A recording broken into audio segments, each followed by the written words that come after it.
dans le parc naturel régional des Causses du Quercy, un projet étonnant a vu le jour en 2018. Pour me dire quelle est votre casquette,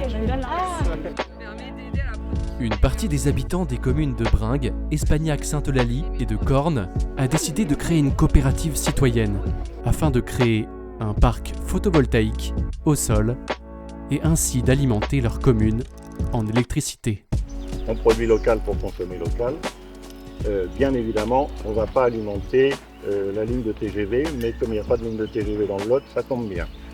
Le parc souhaite concilier ses objectifs en termes de production d'énergie, qui sont inscrits notamment dans son plan climat, avec la préservation de ses patrimoines. On a justement un territoire qui a été classé parc parce qu'il a un patrimoine naturel et culturel. Donc culturel, vous l'avez derrière vous, et naturel, vous l'avez de l'autre côté, voilà.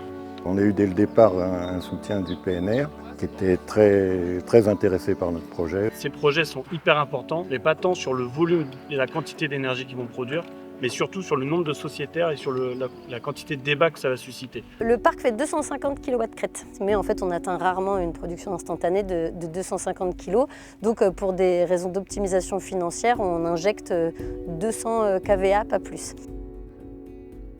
Ce parc photovoltaïque a été construit sur un terrain qui était une lande à genévrier, qui devenait aussi une décharge sauvage, puisqu'il y a eu quelques constructions neuves aux alentours, et donc les constructeurs avaient pris l'habitude de décharger leurs matériaux là plutôt que de les amener à la décharge officielle. Les membres de Céloat étaient naturellement sensibles à l'environnement et au paysage, étant donné aussi qu'ils pour beaucoup, ils vivent sur le territoire, donc ils ont tout intérêt à le préserver. Quand on a un espace comme ça qui est aussi, qui a autant d'intérêt naturel, on le protège.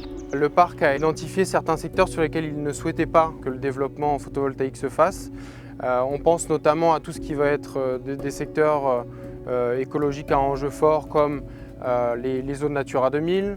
Il y a quand même la nécessité, même si c'est un petit parc, de faire des études d'impact. L'étude d'impact au départ, le suivi, tout ça, ça a été pris en charge par le parc, ce qu'on n'aurait pas pu faire à une coopérative tout à fait au début. En dessous de 250 kW crête, il n'y a pas besoin d'avoir une étude d'impact environnemental systématique. Bon, la réponse, elle est que si on devait systématiquement faire une étude d'impact, nous, on ne ferait pas nos parcs photovoltaïques. On a simplement pas les moyens. Il y a eu un diagnostic initial qui a été fait, qui était essentiellement ciblé sur les végétations en présence. Et c'était surtout basé sur la flore, avec peu d'inventaire de la faune en tout cas. Il y avait un certain nombre de choses à mettre en place, par exemple au niveau de la clôture, maintenir une clôture qui soit quand même un petit peu perméable à la petite faune, avec des ouvertures.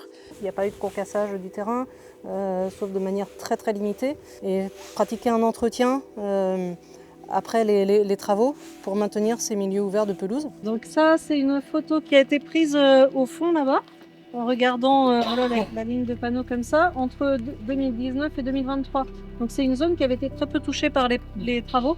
Donc on voit qu'il y a très peu de différences.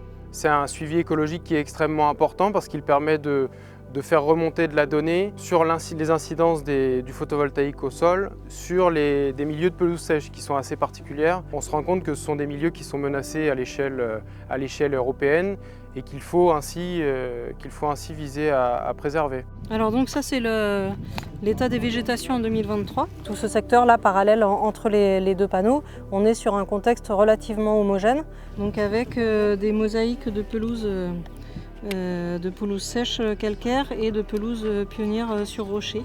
Et donc j'ai pu constater qu'on avait bien des cortèges de pelouse sèche qui étaient maintenus sur une très grande partie du site, à l'exception effectivement de ce qui se trouve sous les panneaux où la végétation a beaucoup moins bien repris. Et ici, là, ce qu'on voit en vert, ce sont les végétations qu'on retrouve sous les panneaux photovoltaïques. Donc on voit quelque chose de très différent, des cortèges très différents, avec une végétation déjà qui est beaucoup plus éparse et constituée de ronces, d'espèces d'ourlets. C'est la première fois que je reviens depuis 2023 et je constate qu'il y a eu une amélioration de l'état de la pelouse, surtout à l'entrée du parc, parce que là, bon, c'est à l'entrée que ça avait été un petit peu chahuté avec les passages d'engins et tout ça. Donc je pense que la gestion est tout à fait favorable à l'expression de la pelouse, puisque ça a permis un bon retour aussi à cet endroit-là, donc je suis bien contente. Et chaque plante Ça reste un milieu naturel sur lequel a été implantée voilà, une construction humaine. Il peut y avoir des enjeux par rapport aux chiroptères, par exemple, qui peuvent confondre les panneaux avec des flaques d'eau, par exemple, ou des choses comme ça. Il peut y avoir éventuellement des accidents. Voilà, bon après, là, on voit qu'il y a des papillons. On voit Je pense qu'on est sur un compromis très intéressant. Après, il ne faudrait pas non plus que ça serve de prétexte à d'autres projets plus importants et plus impactants pour dire, bah, vous voyez, tout se passe très bien, on maintient de la pelouse ouverte, etc.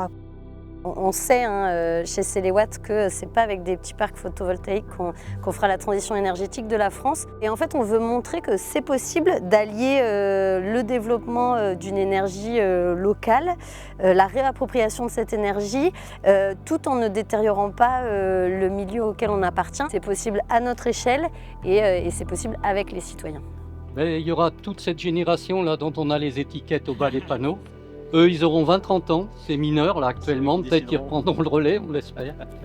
C'est des petites choses, mais dans une petite commune avec un petit parc, on fait des petites choses et c'est ça qui font avancer le reste.